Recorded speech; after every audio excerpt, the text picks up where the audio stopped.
एक बार एक गांव में कुआं खोदने का डिसीजन लिया गांव वाले मिलके, क्योंकि वो गांव में गर्मी के टाइम पानी का बहुत प्रॉब्लम होता। आसपास का जो तालाब है उसका पानी भी सूख जाता, बट छोटा मोटा जो कुआं भी था उनका पानी भी पूरा सूख जाता गर्मी के टाइम। तो गांव वाले ने मिलके इसके लिए डिसीजन लिया जी बहुत बड़ा कुआं खोदा जाएगा। वो कुआं का पानी का मदद से जो खेती होता है गर्मी के टाइम वो भी किया जाएगा, बाद जो पानी का पीने का जो जरूरत पड़ता है वो भी वो कुआं से मिटाया जाएगा। तो कुआं खोदा गया और वो कुआं में एक मेंढक भी रहता है।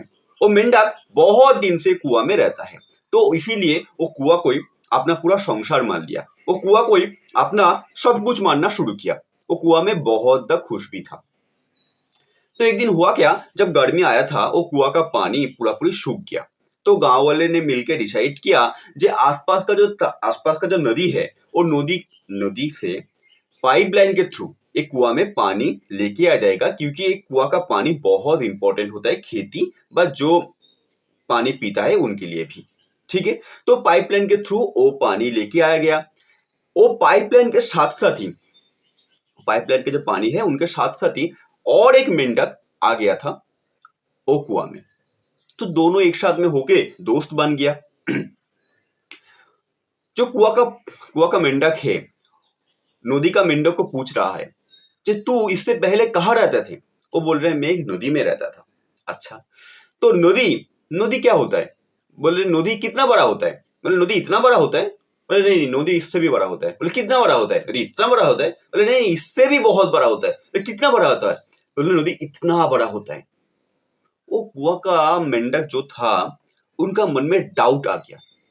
बोले बंदा बोल रहा है तो सही बात है, झूठ तो नहीं बोलेगा, क्योंकि झूठ बोल के इनका कुछ फायदा तो नहीं है। मैं मेरा खाने में से कुछ भी नहीं दूंगा इसको। इसको अपना खाना खुद को ही जुगाड़ करना पड़ेगा। झूठ तो नहीं बोलेगा। लेकिन मेरे को ये विश्वास नहीं हो रहा है। मैं तेरा बात को विश्वास नहीं कर पा रहा हूं। ओके, तो नदी का जो मेंढक है उनको इससे कुछ भी फर्क नहीं पड़ा। वो कुआं में वो जो कुआं है कुआं में रह के तड़प रहे थे जे कैसे करके मैं फिर से कुआं से बाहर होके मैं मेरा घर में वापस चले जाऊं। एक दिन हुआ क्या, एक गांव का एक लड़की आया था पानी उठाने के लिए। वो एक बाल्टी से पानी उठा रहे थे कुआं से। वो जो नदी का मेंढक है वो एक बार कोशिश किया। क्या किया?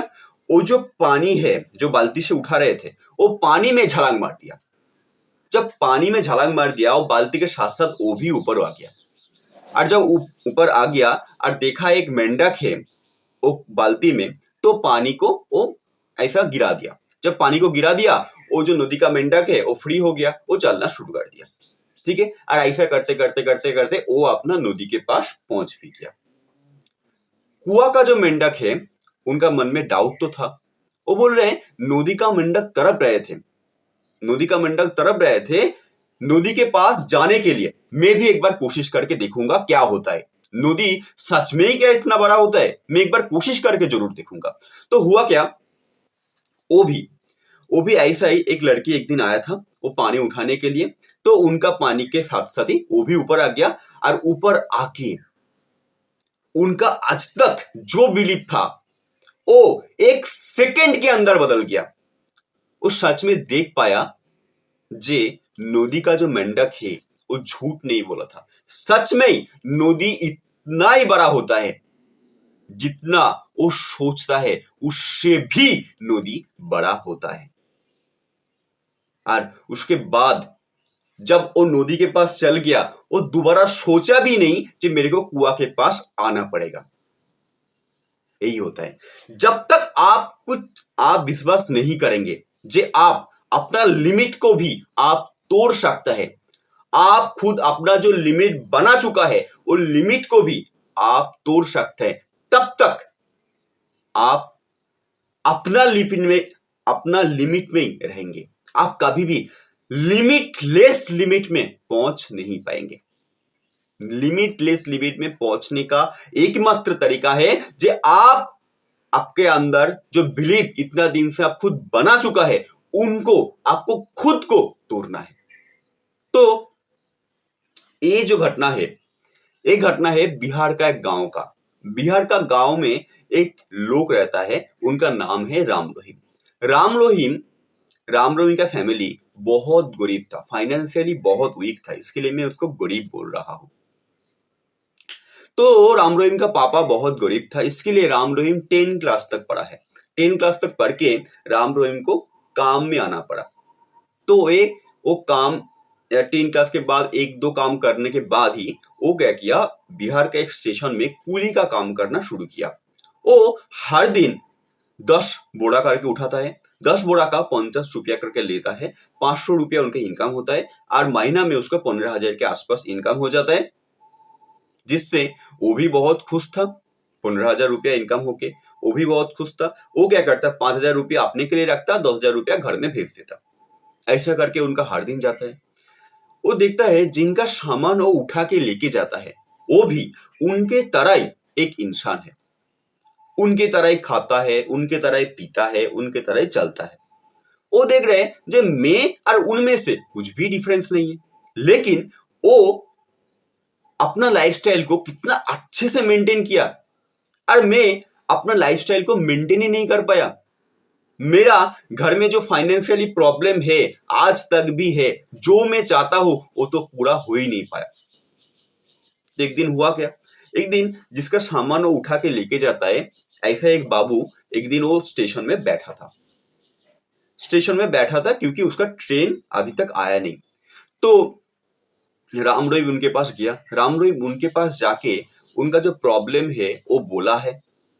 प्रॉब्लम बोलने के बाद वो जो बाबू है उनको बोलना शुरू किया। बोल रहे देख, मैं भी तेरे जैसा ही एक दिन इतना गरीब था, मैं भी तेरे जैसा ही बहुत आमिर घर में मैं पैदा नहीं हुआ था, तेरे जैसा ही गरीब था। मैं भी तेरे जैसा ही एक कूली का काम शुरू किया, लेकिन उसके बाद मैं एक बिजनेस करना शुरू किया। आज ये बिजनेस करने के कारण मेरा कंडीशन देख कितना चेंज हो गया।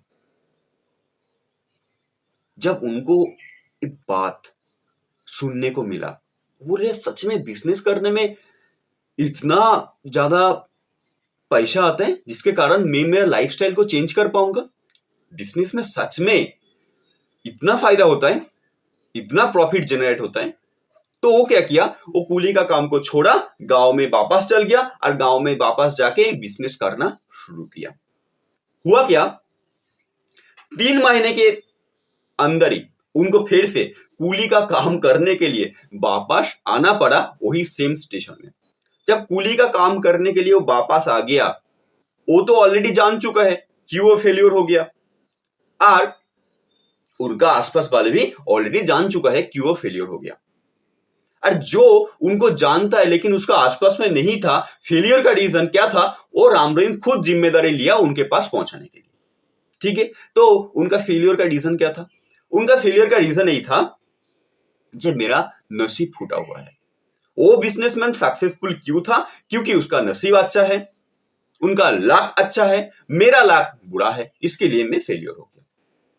मेरा लाख आज सच में अच्छा होता तो मैं भी सक्सेसफुल इंसान बन पाता, लेकिन मेरा लाख अच्छा नहीं है। तो मेरा गलती सबसे बड़ा यही था, जब बिजनेस शुरू करने से पहले मेरे को एक एस्ट्रोलॉजिस्ट के पास जाना था और उनके पास जाके मेरे को मेरा जो कुंडली है उसको चेक करना था, लेकिन मैं यही नहीं किया था। यही मेरा सबसे बड़ा गलती है। ऐसा करते करते राम रहीम जब बिजनेस शुरू किया वो 23 ईयर का था। तो और 2 साल के बाद वो खुद शादी कर लिया। आज राम रहीम का उम्र 45 के आसपास हो गया। उनका एक बेटा है और एक बेटी भी है। जो उनका बेटा है वो उनका जो बेटा है आज 10 क्लास में पढ़ रहे हैं। उनका बेटे का करियर शुरू करने का टाइम आ चुका है और उनका बेटा थोड़ा इंटेलिजेंट भी था, बिजनेस के बारे में थोड़ा जानकारी ले चुका था 10 क्लास में ही। उनका पापा का जो फेलियर है वो ऑलरेडी जाना है, क्यों फेलियर हो गया। उसके बाद जब 10 क्लास कंप्लीट हो गया, वो जाके अपना पापा को सिर्फ एक क्वेश्चन पूछा है, सिर्फ एक क्वेश्चन पापा को जाके पूछा है, जब पापा आप बिजनेस क्यों शुरू किया था, अब बिजनेस शुरू किया था, अच्छी बात है, लेकिन आप बिजनेस शुरू क्यों किया था? राम रहीम के पास इसका तो जवाब है। वो जानता है वो बिजनेस शुरू क्यों किया था। वो देखा था एक बिजनेसमैन को सक्सेसफुल होने के लिए, जिसके कारण वो भी सोच लिया था कि मैं भी एक सक्सेसफुल बिजनेसमैन बनूंगा, उनके जैसा ही मैं भी एक सक्सेसफुल बिजनेसमैन तो बन सकता हूं। बस यही सोच के वो बिजनेस करना शुरू कर दिया था ना। वो बिजनेस को सीखा सबसे पहले, और बिजनेस को कंटिन्यू करने के लिए जो मोटिवेशन का जरूरत पड़ता है, मोटिवेशन से भी अच्छे वर्ड होगा, जो विल पावर का जरूरत पड़ता है वो आता है पर्पस से। तो बिजनेस करने का कुछ भी पर्पस उनके पास नहीं था। उनका जो भी इनकम आता है उससे उनका फैमिली बहुत अच्छे से चल जाता है। तो कोई भी कारण नहीं था वो बिजनेस को शुरू करने का, ना कोई कारण था ना वो बिजनेस को सीखा था। ये दोनों के कारण उनका बिजनेस आज फेलियर हो गया। तो उनका जो बेटा है, ये बात उनको क्लियरली समझ में आ गया। वो इस बार डिसीजन लिया कि मुझे क्या करना है। बिजनेस को एक बिजनेस को खड़ा करने के लिए मुझे बिजनेस को तो सीखना ही पड़ेगा। सबसे पहले मुझे एक बिजनेस को सीखना पड़ेगा। जब मैं सीखूंगा वही डायरेक्शन में जाऊंगा, और जब राइट डायरेक्शन में जाऊंगा आज नहीं तो काल में सक्सेसफुल तो बन ही जाऊंगा। तो बिजनेस को सीखना है, लेकिन इससे भी ज्यादा इंपॉर्टेंट होता है बिजनेस में कंसिस्टेंसी एंड पेशेंस को मेंटेन रखना। वो कंसिस्टेंसी एंड पेशेंस कहां से आता है, ये उनके लिए बहुत बड़ा प्रॉब्लम है। उनके मन में सवाल आया, जब बिजनेसमैन में बनना चाहता हूं, मैं क्यों बनना चाहता हूं बिजनेसमैन? वो देखा था फिर से अपना पापा को। वो देखा जब पापा को, वो जो पापा, हमारा पापा कूली का काम करते, बहुत बड़ा बड़ा बोरा उठाते, बोरा उठा के वो अपना सर के ऊपर लेके आके लेके जाते हैं, और इसी के कारण उनका बैक पेन होना शुरू हो गया। अरे बैक पेन के कारण बहुत तकलीफ होता है उनको, लेकिन उसके बाद भी वो काम करना पड़ता है। तो वो क्या किया, वो डॉक्टर के पास गया था। डॉक्टर उनको बोला है कि आपको अपना बैक पेन को ठीक करना है तो एक काम को छोड़ना है।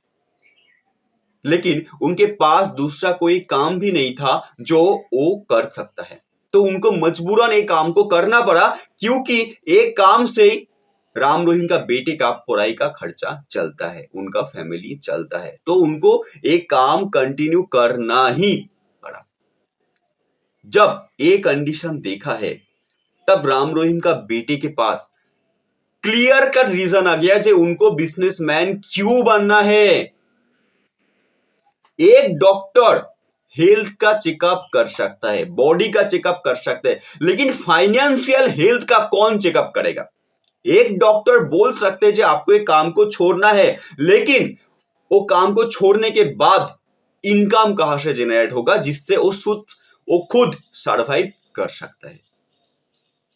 मुझे इसके लिए एक बिजनेसमैन बनना है, क्योंकि बिजनेसमैन ही एकमात्र पर्सन है जो समाज में कंट्रीब्यूट करता है दूसरे को इनकम दिलाने का, दूसरे को इनकम खुद एक एंटरप्रेन्योरी देता है, जिसके कारण मुझे एक बिजनेसमैन तो बनना ही है। तो जब उनको ये बात पूरा पूरी क्लियर हो गया और डिसीजन ले लिया कि मुझे एक बिजनेसमैन बनना है, लेकिन बिजनेस करूंगा तो मेरा प्रोडक्ट क्या होगा, मेरा प्रोडक्ट क्या होगा? वो फिर से अपना पापा को देखा। उनका पापा को आज जब प्रॉब्लम आया है, जो बैक पेन आया है, वो क्यों आया है? बोरा उठाने के लिए। बोरा उठाने का रीजन ही मेन था उनका पापा का बैक पेन का। तो वो सोचा मुझे ये प्रॉब्लम दूर करना है, मुझे कमाई करना है काम करने के लिए, मुझे कमाई करना है जो भी मजदूर है उनको मदद करने के लिए, लेकिन करूंगा कैसे? करूंगा तो करूंगा कैसे? वो देखा जो बचपन में एक जो लकड़ी का पटातन रहता है और उसका नीचे चारों चारों नीचे में चारों चाका रहता है, ऐसा आप भी देखा है। ठीक है, बचपन में उसके ऊपर चल के आप चढ़ा भी था, आपको एक लोग खींच के लेके गया था, ऐसा आप खुद देखा भी था। तो उनका मन में आइडिया आया, जे आज ऐसा ही एक मैं कार्ड बना दूं, ऐसा एक कार्ड बना दूं जिसके ऊपर सामान रख के कोई भी उसको खींच के लेके जा सकता है और इसमें एफर्ट भी बहुत कम लगता है। तो इसमें ही वो एक ठेला गाड़ी का इन्वेंट कर लिया जब वो खुद कॉलेज में ही पढ़ता था। और सिर्फ कॉलेज में पढ़ के उसे ठेला गाड़ी का इन्वेंट ही नहीं किया, उसके साथ साथ और भी 100 कस्टमर को वो खुद वो ठेला गाड़ी को बेच भी दिया। मतलब कॉलेज कंप्लीट होते होते वो अपना एक सक्सेसफुल बिजनेसमैन बन चुका है, अपना एक सक्सेसफुल बिजनेस को खड़ा कर चुका है। क्योंकि उसके पास उनका पापा का फेलियर का दो ही रीजन था। एक, पापा के पास कोई पर्पस नहीं था, पर्पस आता है कहां से? प्रॉब्लम से।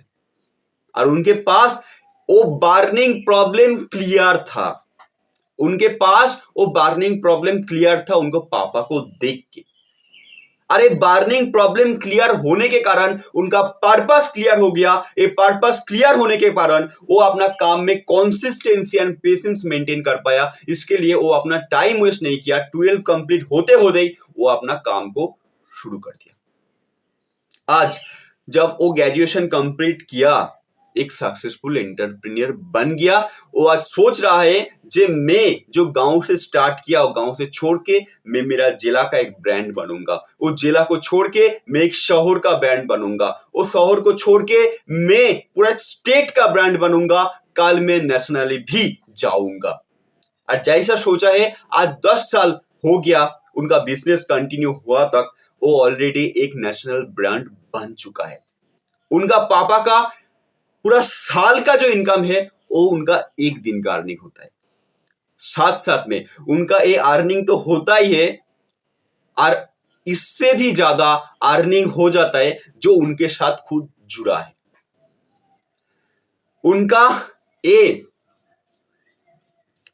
उनका एक प्रॉब्लम सॉल्विंग आइडिया के कारण, उनको एक बिजनेसमैन बनने के कारण आज लाखों लोगों को इनकम इस जगह से जनरेट हो रहा है और लाखों मजदूर को मदद हो रहा है जो वो खुद एक प्रोडक्ट बना चुका है।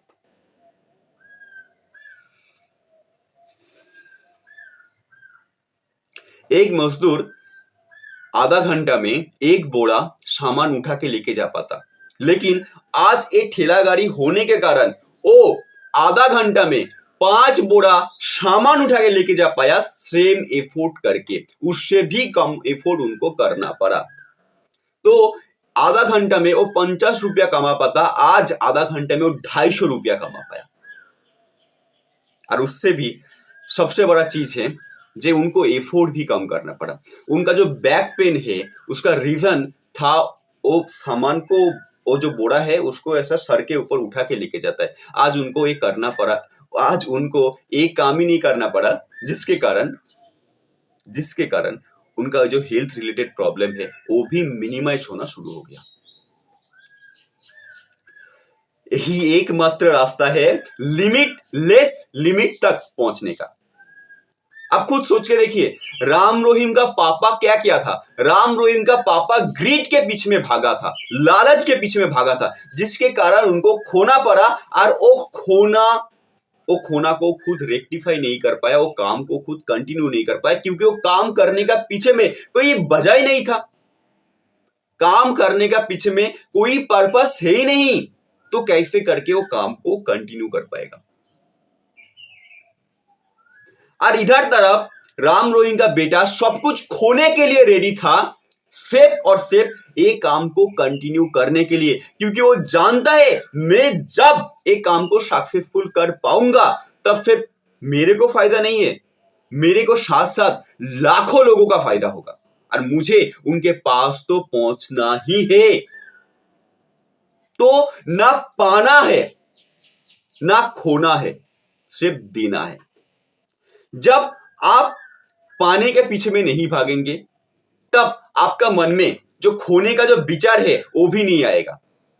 जब ना पाना और खोना ये दोनों चीजें आपका मन से दूर हो जाएगा, तब आप फोकस करेंगे देने के ऊपर। और जब देने का आप कोशिश करेंगे तब जरूर आप कुछ ना कुछ प्रॉब्लम को सॉल्व करने के पीछे में भागेंगे। और जब आप प्रॉब्लम को सॉल्व कर देंगे अपने आप ही आप एक सक्सेसफुल बिजनेसमैन बन जाएंगे। आपका प्रॉब्लम तो सॉल्व हो ही जाएगा, जो आपका फाइनेंशियल प्रॉब्लम था, उसके साथ साथ लाखों लोगों का जो फाइनेंशियल प्रॉब्लम है वो भी सॉल्व हो जाएगा। तो बिजनेस का मैसिव एक्शन प्लान यही है, काम चुनिए, सही काम चुनिए, सही कैरियर चुनिए। A massive action plan step by step 4 step का फॉर्मूला है। स्टेप बाय स्टेप 4 स्टेप का फॉर्मूला है। आप एक स्टेप को क्रॉस करके सेकंड स्टेप में जा नहीं सकते जब तक पहला स्टेप का आंसर आपके पास क्लियर नहीं होगा। मतलब स्टेप 1 आंसर देना है, उसके बाद ही स्टेप 2 में आना है, स्टेप 2 क्लियर करना है, उसके बाद ही स्टेप 3 में जाना है। ठीक है, तो स्टेप 1 का पहला पॉइंट, अभी आप जो काम कर रहा है, ये काम करके आपका खुद का ग्रोथ हो रहा है? आपका खुद का ग्रोथ हो रहा है कि नहीं? यस और नो में आंसर दीजिए, यस और नो। तो ग्रोथ मतलब क्या है? आपका अंदर क्या खुशियां बढ़ रहा है? आपका अंदर में जो डर था कुछ खोने का, वो दूर हो रहा है कि नहीं? पहला पॉइंट क्लियर, अंदर का खुशियां बढ़ रहा है, अंदर का जो डर था वो दूर हो रहा है कि नहीं? यही होता है रियल ग्रोथ। पहला पॉइंट क्लियर। जब इसका आंसर हो गया, सेकेंड पॉइंट में आइए। वो काम को आप फ्री ऑफ कॉस्ट में भी कंटिन्यू कर सकता है, यस और नो में आंसर। ठीक है, वो काम को आप फ्री ऑफ कॉस्ट में भी कंटिन्यू कर सकता है, हो गया सेकेंड पॉइंट। थर्ड पॉइंट, वो काम का मार्केट में कुछ डिमांड है, यस और नो में आंसर। मार्केट में डिमांड कहां से आता है? बार्निंग प्रॉब्लम से।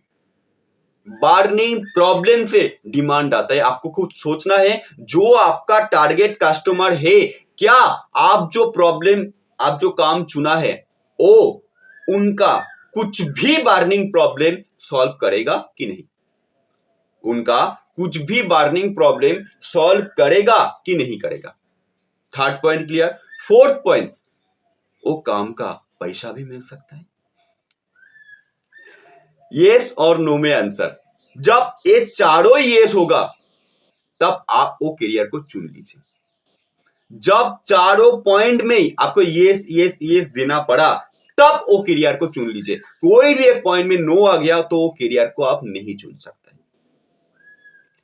यही एकमात्र रास्ता है लिमिटलेस लिमिट तक पहुंचने का। फोकस क्या करना है? देने के ऊपर। ना पाना है, ना खोना है, सिर्फ देना है। तो बहुत बहुत धन्यवाद ये पूरा वीडियो को देखने के लिए। लाइक शेयर एंड सब्सक्राइब करके मेरा उत्साह बढ़ाने के लिए, आज से अपना फोकस देने के ऊपर करने के लिए आपको हृदय की गहराई से बहुत बहुत धन्यवाद। Thank you so much.